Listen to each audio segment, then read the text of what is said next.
This is the War Brief Daily for August 17. The verified picture is concentrated in two theaters, a Ukrainian deep strike reaching Russia's capital region and Israel's deadliest day of strikes in southern Lebanon since the June truce arrangement. Here's the short version. First, a drone attack hit a warehouse complex near Moscow. Second, Kyiv claims additional strikes against Russian aerospace-linked targets. Third, Israeli strikes in Lebanon killed at least 11 people, with the next Hezbollah decision now the key escalation indicator. First, Russia.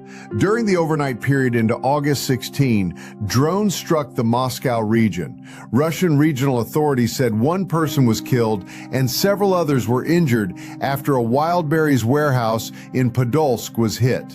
Reuters corroborated the attack and reported casualties. Russia's defense ministry says it intercepted 822 Ukrainian drones nationwide.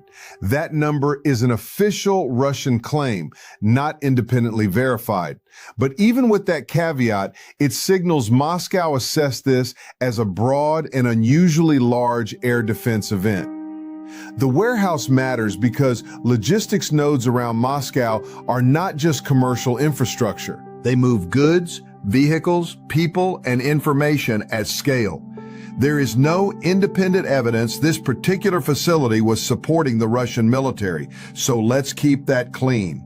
But Ukraine has again demonstrated it can force air defenses, emergency services, and logistics operators to react far behind the front line. Kiev also says it recorded direct hits at a military airfield in the Nizhny Novgorod region and at the Progress Rocket and Space Center in Samara. Those are Ukrainian military claims and remain unverified. If confirmed, they would fit a campaign aimed at military, industrial, and communications supporting infrastructure, not just targets near the battlefield.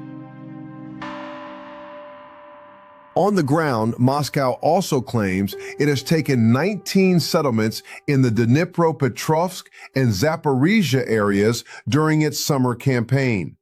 It did not identify those locations, and there is no independent confirmation of a frontline change in this reporting cycle. That is not a map update, it is a Russian claim. Second, southern Lebanon. Lebanese officials and Wire reporting say Israeli strikes on August 16 killed at least 11 people. The strikes are confirmed. Israel says it targeted two Hezbollah commanders and later killed Abu Hassan Allah, whom it described as a senior Hezbollah figure active against Israeli forces. Those target identities are Israeli claims unless independently corroborated. That's the headline. Here's what actually matters. This was described as the deadliest day of Israeli bombardment since the June truce arrangement. The question now is not rhetoric. It is retaliation discipline. Does Hezbollah absorb the strikes, respond in a limited way, or choose an action that forces another Israeli escalation? Elsewhere, no independently confirmed, time-bounded kinetic event met the standard for this brief in Sudan, the Sahel, the Taiwan Strait, the South China Sea, or the Korean Peninsula. The same goes for the Red Sea and Strait of Hormuz. Tension remains, but no confirmed new maritime incident surfaced inside this window. What to watch next? Damage imagery from Podolsk, Samara, and Nizhny Novgorod. Russia's next air defense response, and above all, Hezbollah's next move after the Lebanon strikes. If you strip away the noise, this is about scale, timing, and systems.